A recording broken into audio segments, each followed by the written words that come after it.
기후 위기 예. 얼마나 심각한 상황입니까? 이 자연에서도 이 기후라고 하는 게 이제 변화가 일어나거든요. 자연에서는 가장 빠르게 기후가 변화되는 속도가 1000년에 1도가 기온이 상승되는 거예요. 근데 우리 사람들이 이제 화석연료를 태워서 온실가스 농도를 증가시켜서 지난 100년 동안에 또 1도를 변화시켰어요. 이렇게 되게 되면 이제 극단적인 날씨가 엄청나게 많이 발생을 해요. 산업화 전보다 지구 기온이 1.5 햇빛이 매일 들어와요. 대재앙에 태양 에너지가 들어오는 거니까 들어오기만 하고 얘가 나가지를 않는다. 그렇게 되게 되면 이 지구는 지글지글 끓어요. 그렇기 때문에 에너지가 들어온 양만큼은 반드시 우주로 빠져나가줘야 되는데 바로 이제 인간이 배출한 이 온실가스가 우주로 나가려고 하는 이 열을 못 나가게 잡습니다. 그래서 지난 1998년 이후부터 계산을 하게 되면 약 30억 개의 원폭이 터진 에너지가 우주로 가지 못하고 지금 지구에 잡혀있기 때문에 오늘날 이제 기후 위기가 일어난다고 하는 것이죠. 괜히 위협을 주는 게 아니라 과학자들 이거 계산으로 딱 나오는 그런 값이죠. 100년에 한 번 발생할 날씨 뭐 이런 기사를 읽잖아요. 우리가 정상적인 기후 상태라고 하면 그런 기사는 100년에 한 번 읽어야지 정상이죠. 근데 거의 매년 읽잖아요. 기후변화에 관한 정부 간 협의체 IPCC가 6차 평가 보고서를 공개하자 유엔 사무총장은 인류에 대한 코드레드, 즉 심각한 위기에 대한 경고라고 평가했습니다. 우리가 기후를 바꿀 것이 아니라 이 세상을 바꿔야 합니다. 우리가 이제 유엔의 IPCC 여기가 이제 전 세계 기후과학자 이제 3,000명이 모여갖고 바로 이제 이런 과학적 연구 결과를 모아서 이제 보고서를 쓰게 되는데 인간 활동 때문에 오늘날의 이 기후 위기가 일어나고 이걸 막지 않으면 큰일이 난다. 이런 위험성이 있다라는 걸 처음 정량적으로 제시를 합니다. 2013년도 5차 보고서가 나올 때 95% 이상의 확률이라고 했고 거의 확실하다라고 하는 그러니까 거의 100% 가깝다라고 하는 것이 이제 2016년도에 이제 결론이죠. 2000년도부터 이제 매년 1%씩 성장을 한다라고 하면 2100년이 되게 되면 경제 규모가 20배가 되고 그 다음에 2300년이 되면 7000배가 돼요. 그걸 순전히 인간의 두뇌하고 인간의 근육의 힘만으로 우리가 경제 규모를 7000배를 만들어낼 수 있냐라고 하는 거죠. 그거 택도 없는 소리예요. 우리가 그만큼도 지구로부터 에너지와 자원을 갖다 뺏어야 되는 것이고요. 그만큼도 온실가스 오염먼지를 내뿜고 쓰레기를 쌓아둬야지 이게 이제 이루어질 수 있는 이야기거든요. 이건 자연의 법칙에서 반드시 붕괴가 일어날 수밖에 없습니다. 우리가 지금 내달리고 있는 이 방식대로 그대로 갔다가는 우리 말년 아니면 우리 다음 세대 이 정도로 이제 급박하게 지금 붕괴가 일어날 그러한 시점에 지금 도달을 했다라고 하는 것이거든요. 지금까지는 우리가 경제 성장을 하기 위해서 우리의 자연 환경 이거는 우리의 착취의 다 대상이었을 뿐이에요. 그런데 이렇게 되게 되면 지구가 이 인류의 문명을 갖다 붕괴를 시킬 수 있는 주체 역할로 바뀐다라고 하는 것이죠. 자, 그렇게 되면 지구가 우리가 숨쉬는 공기, 마시는 물, 먹는 식량, 우리의 삶의 거주지가 지구로부터 공격을 받게 되는 바로 이러한 세상으로 이제 우리가 지구 위기다라고 하는 거, 바로 그 대표적인 현상이 바로 이제 기후 위기다라고 하는 것이죠. 누가 이 그러면 온실가스를 배출했나? 봤더니 이 잘 사는 나라 G20 국가, 대한민국도 그 G20 안에 지금 들어가 있죠. 이들 국가가 전 세계 온실가스의 80%를 배출해요. 그 다음에 이제 소득 기준으로 보게 되면 전 세계에서 가장 잘 사는 사람 10% 안에 들어가는 사람이 전체 온실가스의 50% 절반을 배출을 해요. 가난한 사람 50% 그러니까 전 세계 80억 중에 이제 40억 명 그 아래쪽에 있는 사람들은 고작 10% 정도만을 배출을 해요.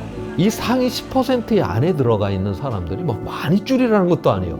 유럽연합 평균 수준으로만 줄여줘도 내일 당장 온실가스가 3분의 1이 줄어듭니다. 그만큼 이거는 뭔가 과잉에 의해서 지금 이러한 온실가스가 지금 과잉으로 배출되고 있다라고 하는 것이고요. 또 하나는 오늘 한국 사회에서 이제 그 미세먼지가 큰 이슈인데 미세먼지 같은 경우는 그냥 우리 세대 문제일 뿐이에요. 우리 미래 세대하고 우리 다음 세대하고 아무 상관없어요. 일주일 안에 없어지는 거니까 어찌됐든 이 온실가스는 한번 공기 중에 나오면 수백 년, 수천 년, 심지어는 수만 년 동안 그대로 남아있어요. 오늘 우리 세대는 온실가스를 배출해서 정말 많은 편익을 누리잖아요. 자동차를 몰고 다니고 공장을 돌려가고 우리는 좋은 물건도 쓰고 그 결과로 나온 이 온실가스가 계속 누적이 된다. 자, 그렇게 되면 우리의 다음 세대는 꼭 그 위험을 갖다 고스란히 감당을 해야 되고 처리까지를 해야 되는, 이건 세대 간의 이런 어떤 정의롭지 못함에 이런 문제가 있다라고 하는 것이죠. 그래서 바로 이 정의롭지 않음과 이 불평등의 문제를 해결하지 않는 이 문제는 해결이 불가능하다고 보고 있어요.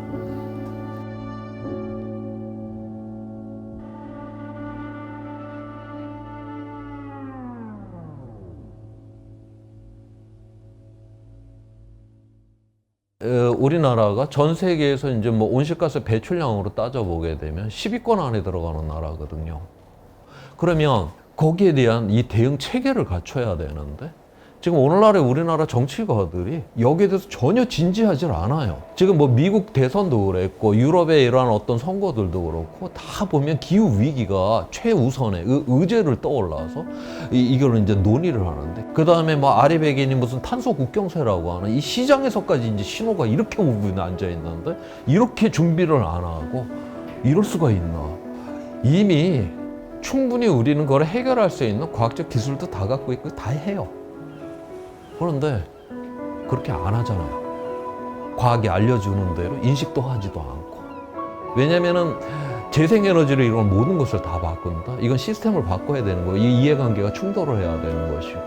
여기서 정치가들은 누군가 여기서 피해를 보는 사람들을 설득하고 그걸 보상을 해줘야 되고 뭐 이러한 것들을 끊임없이 준비를 해나가야 되는데, 지금 뭐 코로나19인 상황에서 이런 영세업자들이 그렇게 피해를 보는데도 그렇게 뭐 한국 사회는 그런 피해 보는 거 내버려 두고 앉아 있잖아요. 지금 정치가들이.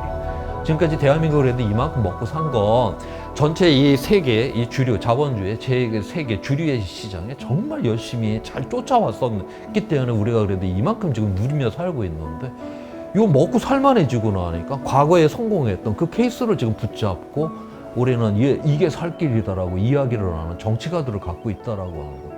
대단히 지금 위험한 상황이다. 저는 그렇게 보고 있어요.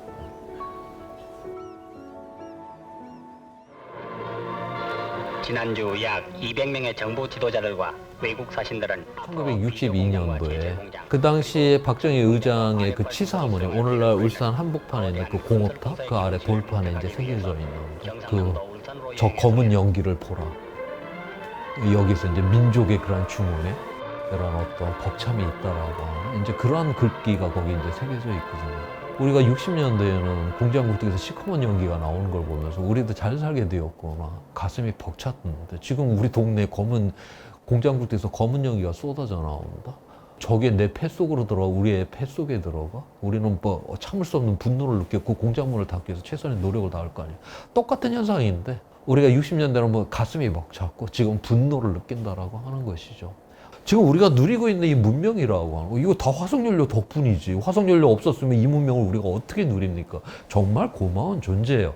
그렇다라고 해갖고 이 전환의 시대에 이 화석연료를 지금 지고 갈 수가 없다라고 하는 거죠. 지금 이제 세상은 화석연료를 쓴다라고 하는 게 바로 비도덕적이고 비윤리적인 이러한 세상으로 우리는 전환이 되었다라고 하는 것이고, 바로 거기에 맞는 시스템을 우리는 빨리 지금 구축을 해내야만 하는 이러한 상황이 되었다라고 하는 겁니다. 네. 해결책은 어떻게 있네요. 당연히 있죠. 그래서 2050년까지 탄소 중립을 하게 되면 우리가 막을 수 있다라고 유엔에서 IPCC에서 과학자들이 그게 다 결론을 내려놨잖아요. 열심히 하면 2050년까지 탄소 중립 가능해요. 우리가 만약 2000년 그때부터 정신 똑바로 차려서 줄였으면 우리가 미끄럼 타듯이 아주 스무스하게 줄여도 됐었어요. 그런데 지금은 롤러코스터 타듯이 좀 줄여야 돼요. 우리가 2050년까지 그냥 이렇게 어영부영 보내게 되면 그때는 이제 절벽에서 떨어지는 일밖에 없겠죠. 롤러코스터 뭐 탈 것도 없어요. 수직인데 뭐. 예. 시간이 되게 빨리 간 거야. 뭐 5분짜리 한다면 뭐 이렇게 길어 그런데. 이 경고를 무시했을 때 인류 멸망을 눈으로 보는 저희가 마지막 세대도 될 수 있을까요? 뭐 1도가 올라가면 식량이 한 10% 줄어든다. 이건 확실히 알고 있어요. 넘쳐나도 이 모양이에요. 부족해지면 이 세상이 어떻게 될 거냐라고 하는 거죠. 차라리 그냥 깔끔하게 멸종을 해버리면 괜찮을 텐데 이게 끼역끼역 정의롭지도 않고 뭔가 부족하고 그거를 아비규환을 서로 물어뜯고 빼앗고 뭐 이러한 것들, 아니면 막 골고루 나눠주겠다라고 독재자가 등장을 하고 뭐 이러한 세상들, 저는 그게 더 비극이라고 봐요. 그런데 우리 인류의 역사를 보게 되면 단 한 번도 배부르고 살만했었을 때 세상을 변화시켜 본 적이 없어요. 어떤 위험이 이렇게 닥쳐왔었을 때 그때 놀래갖고 그 진보를 시켰던 것이거든요.